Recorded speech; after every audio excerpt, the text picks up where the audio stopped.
박정희의 출생과 성장.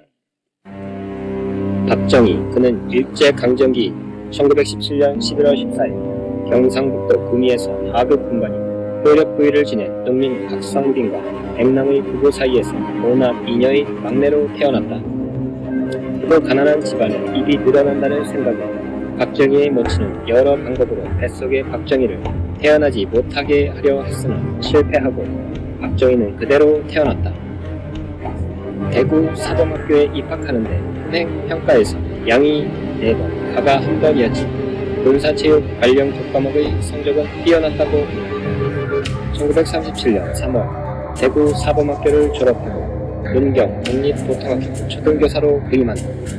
아버지의 간청으로 19세이던 16세의 김호남과 결혼하고 이듬해 딸 박재욱이 태어난다. 박재욱이 박정희 장녀인 것이다. 호감없는 정략 결혼이었고 이 둘의 사이는 좋지 않았다. 나중에는 결국 박정희의 강요로 이혼하게 되었고 박정희가 유경수와 결혼하자 김호남은 충격에 절에 들어가 비구니가 되었고 산속의 절에서도 박정희가 정권을 잡자 숨죽이고 숨어 살아야 했다. 만주군 육군 군관학교에 입학하다. 교사 재직 중 어린 시절 군인에 대한 동경과 가족 간의 문제와 조선인교사 차별 문제 등으로 교사직을 그만두고 1938년 11월 만주국 육군 군관학교에 1기에 1차로 지원한다.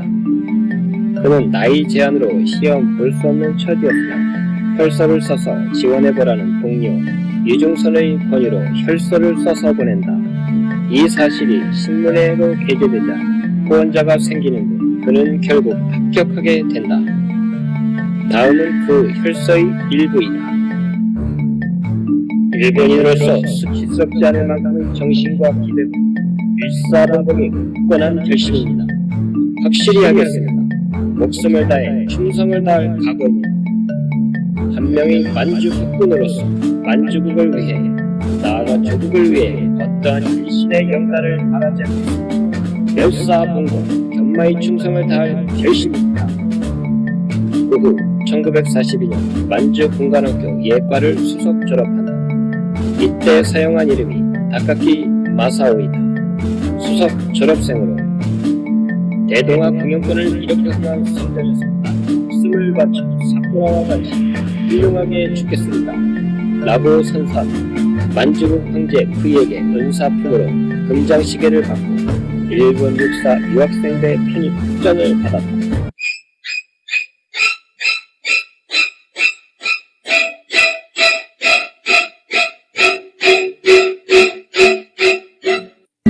소련군 징병처지 명령을 받고 집결했으나 일본은 패망하고 중국대응에 무장공격을 받았다. 이후 한국 광복군에서 장교 경원대를 찾자 여기에 편입해 활동을 하였으나 곧 해산된 후 미 군정의 방침에 따라 미군 수송선을 타고 부산항으로 입항한다. 이렇게 빈털터리로 고향 구미로 돌아온다.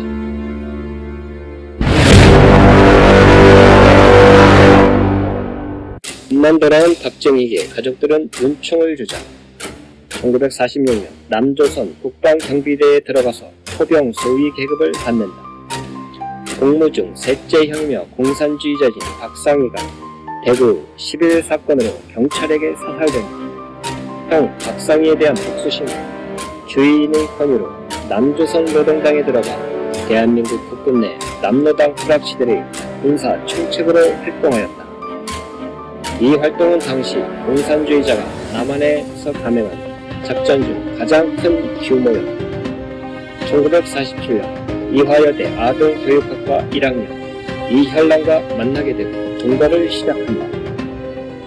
1950년까지 사실혼 관계를 유지한다.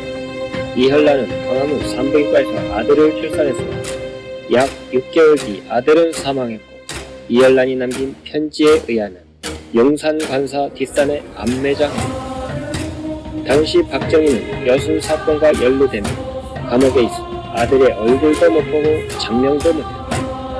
여수 순천 반란 사건에 박정희 이름이 포함되어 있었다. 하지만 같은 만주국 출신이자 당시 6번 정보국장 백선엽 대령과 육군 군관학교 출신 군인들의 고명으로 처벌을 면하고 예편하고 전향하게 됩니다. 수사 과정에서 국내 남로당 조직원 약 300명 명단을 제공하는 숙군 사업의 핵전적을 인정하고 박정희는 사형을 면하고 파면과 무기징역을 선고받는다. 그리고 2심에서 징역 10년으로 감형받는다. 동거녀 이현란은 공산주의가 싫어서 월남한 사람이고 아들마저 죽자 박정희에게 실망하게 된다. 게다가 박정희가 아내와 딸까지 둔 유부남이라는 사실도 이현란은 알게 된다. 또한 삼남 박상희가 경찰에게 총살당하고 막내 아들 박정희마저 무기징역을 선고받자 그 충격으로 어머니 백남이는 세상을 떠난다.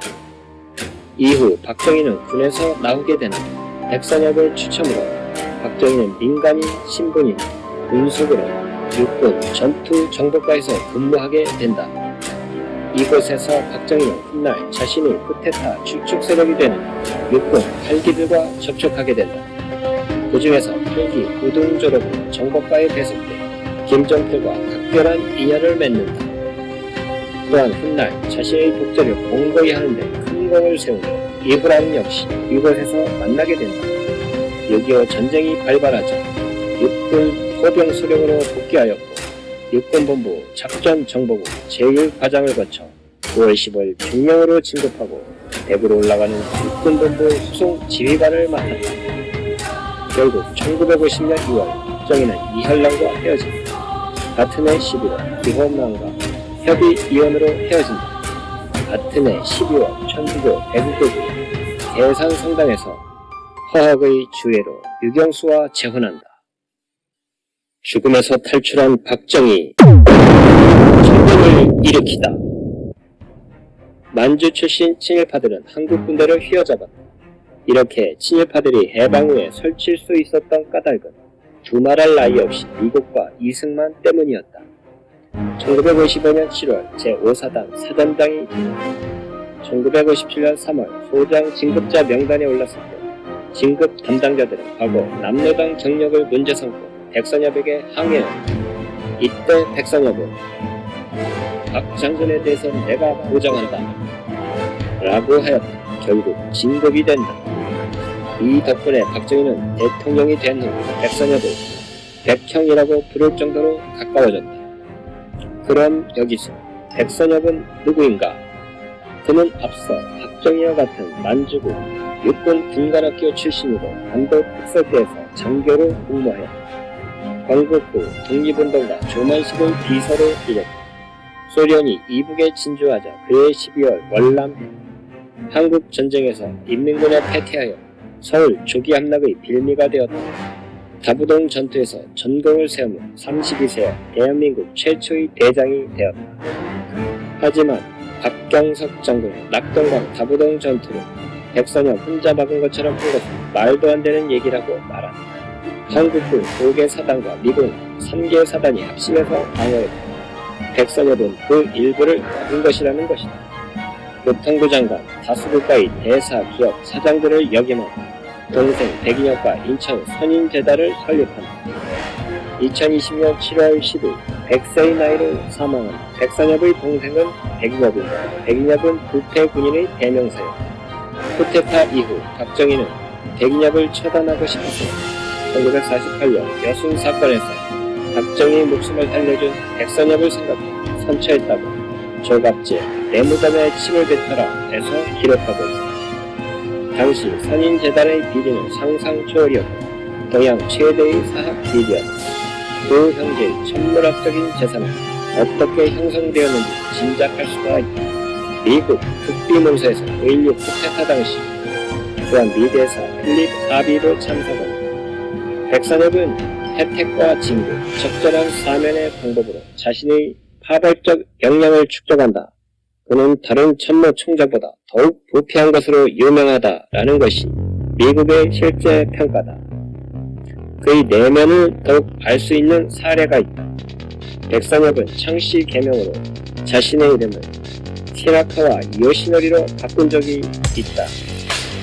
자기 이름이 한자식 풀이도 아닌 뜬금없는 시라카와 요시노리라는 이름은 일본 장교인데 다름 아닌 윤봉길 의사의 상하이 의저 당시 윤봉길 의사의 폭탄에 숨진 일본군 장교입니다.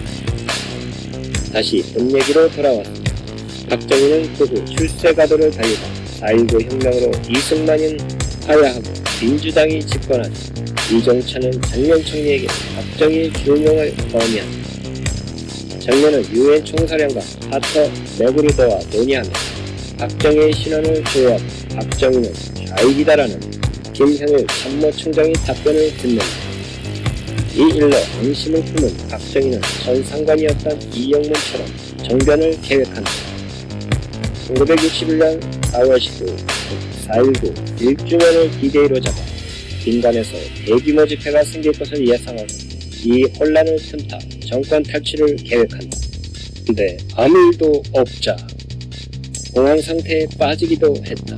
그러나 결국 같은 해 5월 16일 만 43세 해병대 병력 일부를 시작으로 제1야전군 상당수와 제2야전군 일부가 대한민국 정부 주요 기관과 시설을 장악하기 시작하면서 실체를 드러낸다. 5.16 군사정변이다. 이때 그는 자신의 이름을 걸지 않고 바지사장 장도영을 내세워 장도영의 이름으로 정변을 일으켰다. 성공하면 자기가 다시 두목이 되는 것이고 실패하면 장도영에게 책임을 씌울 생각이었다. 차차 대한민국의 주요 기관 시설을 점거하는데 이때 전두환의 행동도 눈에 띈다. 육사 졸업선배 신분으로 전두환은 육사 생도들에게 박정희 지지 퍼레이드를 벌이라 고 지시했다. 이에 육군사관학교 교장인 강영훈이 막았고 전두환은 이를 박정희에게 일러 바쳤는데 박정희는 강영훈을 구속 수감시키고 전두환이 하려고 했던 퍼레이드를 진행시켰다. 5.16 당시 아침 메그루더 사령관은 쿠데타 세력의 주목은 박정희다. 그는 공산주의자이다. 곧 본색이 드러날 것이다. 그러 우리는 공산주의가 싹트기 전에 쿠데타군을 무력 진압하기로 결정했다라고 말했다. 장년 총리 등이 도망다니며 끝내 저항해버리며 모두 내각 총사태가 되고 계엄령이 승인되었다. 동기 60여 수간만에 제2공화국은 무너지고 대한민국은 전권을 군사혁명위원회가 가져왔다. 이에 따라 바지사장 장도영을 의장으로 실세 박정희는 부의장으로 하는 국가재벌 최고회의로 개편했다. 이 최고회의는 곧바로 모든 정치활동 금지, 정기 간행물 1200여 종 폐간, 육군 보병 중령 빈종필을 위시하고 중앙정보부를 발족시켰다.